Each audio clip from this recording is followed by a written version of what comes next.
So I finally had a chance to catch up with Last Night in Soho. So let's take a step back to London, to those shagadelic 60s, baby.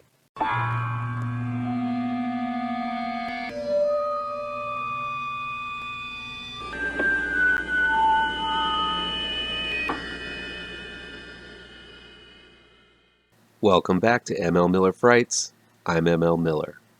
Before we begin, please do me a favor and punch that like button down below. Share this video with all of your social media addicted pals. Click subscribe to this channel and ring that bell for notifications. Last Night in Soho is available on demand, digital download, and DVD Blu-ray. It's directed by Edgar Wright and written by Edgar Wright and Krysty Wilson-Cairns. Eloise, played by Thomasin McKenzie, is eager to leave home to start fashion design school in London. But upon arrival, she begins seeing ghosts and experiencing dreams that seemingly send her back to the 1960s to live the life of a doe-eyed aspiring singer, Sadie, played by Anya Taylor Joy. At first, Eloise takes joy in stepping into the shoes of this luxurious debutante, but the longer she lives Sandy's life, the more it is evident that Sandy was involved in a heinous crime. Attempting to solve the unsolved crime in the present and diving deeper into the dreams, Eloise begins doubting her own sanity, and her life begins crumbling around her as those dangers of the past threaten her present. Last Night in Soho is an amazing achievement in filmmaking from a lot of perspectives. The look and feel of the movie is intoxicating. Wright and company are able to transport the viewer to the decadent and busy streets of London in the 1960s. Not that I'm an expert on the era, but everything looks gaudy and lively. The styles are outrageous, but also had an air of decadence to them. Just as Eloise becomes enchanted with the time and place, I found myself swept up in it as well due to Wright's immersive camera work and the wonderful music. Another amazing element of Last Night in Soho is the acting, specifically the two female leads, Thomasin McKenzie and especially Anya Taylor Joy. McKenzie really goes through a lot in this one, and she's believable every step of the way. In the beginning, she plays the starry-eyed noob with ease, but is also quite believable as the possibly paranoid schizophrenic / damsel in real danger. Through her wide eyes, you can't help but feel for Mackenzie, no matter what she's experiencing. She's the linchpin of the story and handles that burden well. But the real star here is Anya Taylor Joy, who I've been a fan of since The Witch. Seeing her grow in confidence and talent has been a treat, and I see her becoming one of the biggest stars, if she isn't that already.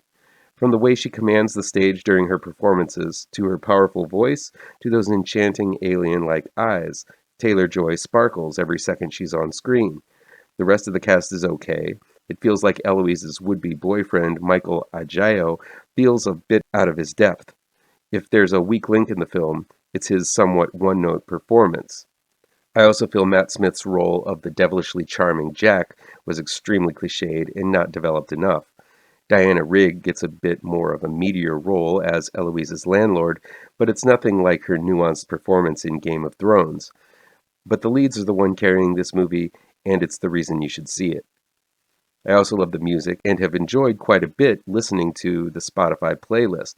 While the songs are extremely on the nose in their use, and there's a ton of them being used, they really do help set the tone and aid in the transport back in time.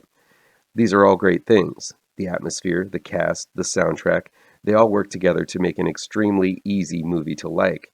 That said, after finishing Last Night in Soho, I found myself focusing on the horror, and while it's a film that achieves so much, it fails miserably at being a successful mystery and horror film.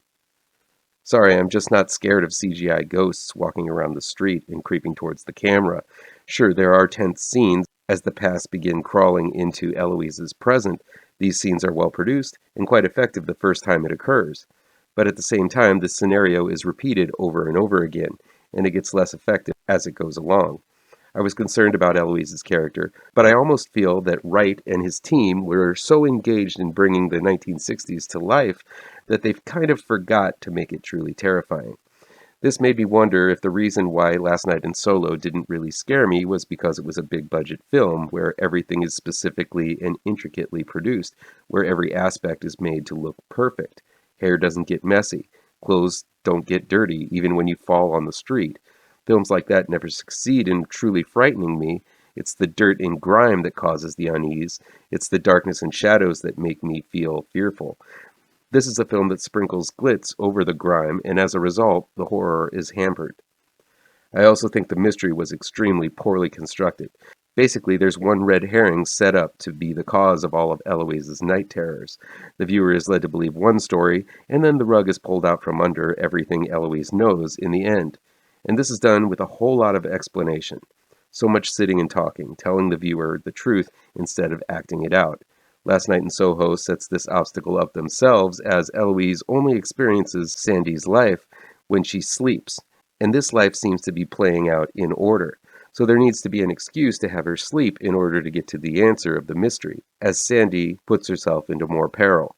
In the last act, there's no opportunity for Eloise to sleep, so the final events of Sandy's life have to be told to her in a clumsier, less dramatic fashion. It's also quite evident who the killer is, as the film doesn't really set up many characters to choose from. You know it's going to be an old person because they would have been young in the 60s, and there are only about 3 old people it could be in the cast. When a few are killed, it's pretty evident that the only one left is the killer. This is clumsy writing that I feel doesn't match a filmmaker at Wright's level. The guy who churned out Scott Pilgrim, Shaun of the Dead, and Baby Driver, among others, is better than that. At least I thought so until I saw Last Night in Soho. Last Night in Soho would be an interesting film to look at through the lens of how people view gender roles. I won't reveal who the killer is in this review, but I will say that Eloise's expectations on what a man and a woman are capable of factor greatly into why she doesn't see the full perspective of the mystery at play. Just as she was captivated by the look and feel of the 1960s London, she's also captivated by old school ways of thinking, and sometimes that leaves you blind as to what the real mystery is. I'll always be excited to see an Edgar Wright film, but while I feel Last Night in Soho was a great-looking and sounding film, it just didn't do it for me as a horror film. It's got a lot of strengths. I listed them earlier in this review, but the horror aspects aren't one of them.